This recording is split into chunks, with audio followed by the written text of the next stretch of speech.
What's going on YouTube? Super Insane 18 here, and I sat down to record today's video, which was going to be a Banlist prediction video, which I know is technically a week late, but I wanted to sit down and compile my thoughts since it would have been the first one that I did. But then my friend went ahead and messaged me that the Banlist was out, so we're going to go ahead and throw my prediction up on the screen, just so you guys can see what it would have been. We'll see whether or not I was right in any of my predictions, so let's go ahead and jump on into reacting instead of predicting. Alright, so we can see here that we will not get another list until January 17th of 2022, and that this one does not take effect until October 1st. So we do still have like a week and a half to 2 weeks of playing this current format, and we can actually see that right off the bat, nothing has been hit so far. We can see right here that Maxi is still banned, which I predicted that it would have come to 3, my reason being since we were going to be getting the Megatins around the same time as the ban list, with Crossout Designator coming to the TCG, I figured they might want to test the water because it is a very good out to Maxi, so I definitely thought that we were going to follow in the OCG's footsteps and bring it back, but we can see that that's not the case, so let's see what else might have gotten banned. So, nothing so far, which is weird. I figured we would see at least something. Did they? Oh, okay. So, Zodiac Barrage is banned again, which, honestly, I don't think matters. Because, like, so if you're playing Barrage, you're playing it in either Tri-Brigade Zoo or just pure Zodiac. So I think this hurts pure Zodiac more, because in Tri-Brigade Zoo, you just play another copy of Thoroughblade, which, yeah, it wastes your normal summon, but really not a big deal. If that's the only thing that they hit for Tri-Brigade, I'm going to be a little concerned. Okay, and that's it for the bans. So all we got banned was Barrage, which that's a very strange choice. I don't think that changes the format in any way. So let's just keep going. Limited Eva. Okay, so we were right on that. Seeing Eva go to 1 definitely slows down the Drytron game, as well as just making them not able to have 4 or 5 negates a turn, so that was pretty easy to predict. I definitely think that that was the right call. Okay, and then they limited Meow-Meow-Mu, so if you looked at my prediction, you did see that I had either Meow or Dodo limited. Reason being is because if you limit the Dodo, then you're more susceptible to cards like Effect Veiler or Infinite Impermanence, because you can't just make a second one.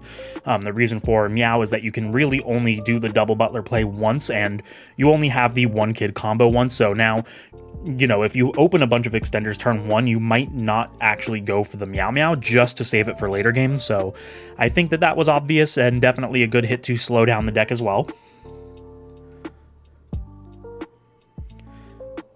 What's that? Okay, Tenki. Okay, so yeah, I did predict that Tenki would get limited.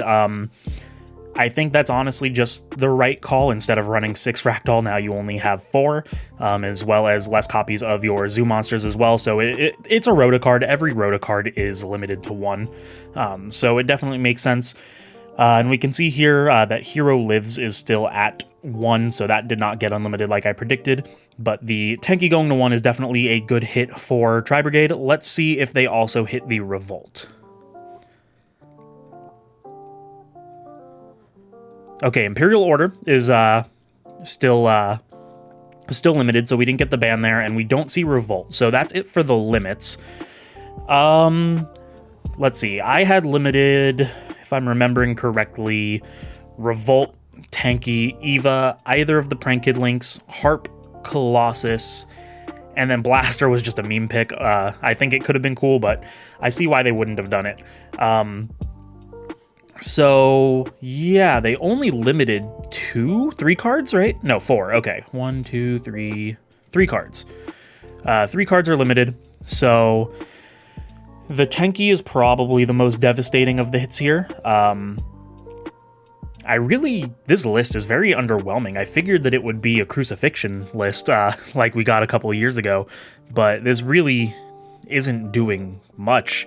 And that appears to be it for the limited. Again, kind of underwhelming. Let's take a look at the semi-limited. So we do have Nessie coming back to 2, which I don't think matters. I mean, of the ones that are limited, it's obviously the worst. It's the one that doesn't...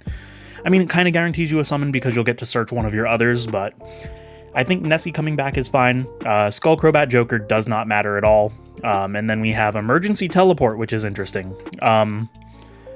I wonder what Psychic decks... Oops, I accidentally scrolled down there. I didn't see what it was. But I wonder what Psychic decks are going to be able to abuse that. This list really is not shaping up to be anything like what I thought it would be. So it looked like they did have one card unlimited. Let's just scroll down and see what that was. And Double Iris Magician, a lot of people predicted this as well. I don't think that it matters. I don't think Pendulum will still be relevant. So let's go ahead and talk about the new format. So if we take a look at the list that we got, I think the only 3 cards that actually mattered were the limit on the Eva, the Prank Kids Meow-Meow-Mu, and the Tenki.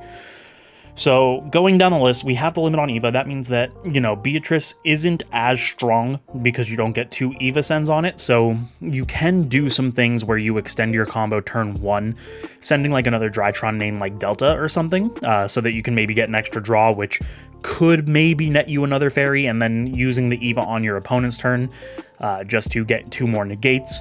So you do cut down the number of negates that a Drytron player will have by at least 2, which honestly I don't think is a huge deal. Then we have Prank Kids Meow-Meow-Mu, which you can no longer do the 1-card kid combo more than once unless you have a way of recycling it, which if you banish it for the double butler effect, you're likely not going to have a way to recycle it. Your best way to recycle it is with pranks, but it would have to remain in the graveyard for that. So if you have a bunch of extenders on turn 1, you might see Prank Kid players not going into Meow-Meow on the first turn anymore just to hold it for later turns when they might not have as much advantage, where they do need that 1-card kid combo.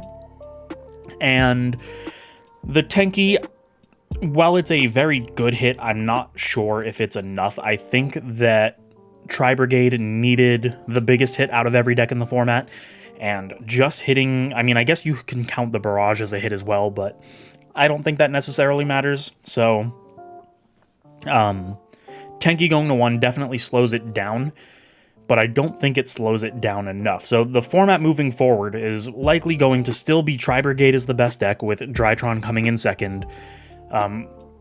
Prank Kids might have gone down a little bit. In my top 5 ranking, I did make Prank Kids number 3. I have to test it. I have to look at, you know, everything else that's going to be happening after the list, just to kind of make more of a solidified ranking there, because having 1 Meow-Meow definitely does cut the consistency. But overall, the list is very underwhelming and not as intense as I think people were expecting it to be. So hopefully you guys enjoyed the reaction list. I'm not quite sure how to feel about this. I gotta go into some testing and see what we're gonna do. I'm probably still gonna play Drytron. I think hitting Eva to 1 realistically does not matter. So if you guys enjoyed, make sure to like, comment, subscribe, share with your friends, and maybe consider backing me on Patreon so I can continue bringing you guys this Yu-Gi-Oh! Content. So thank you guys so much for watching. I'll see you next time.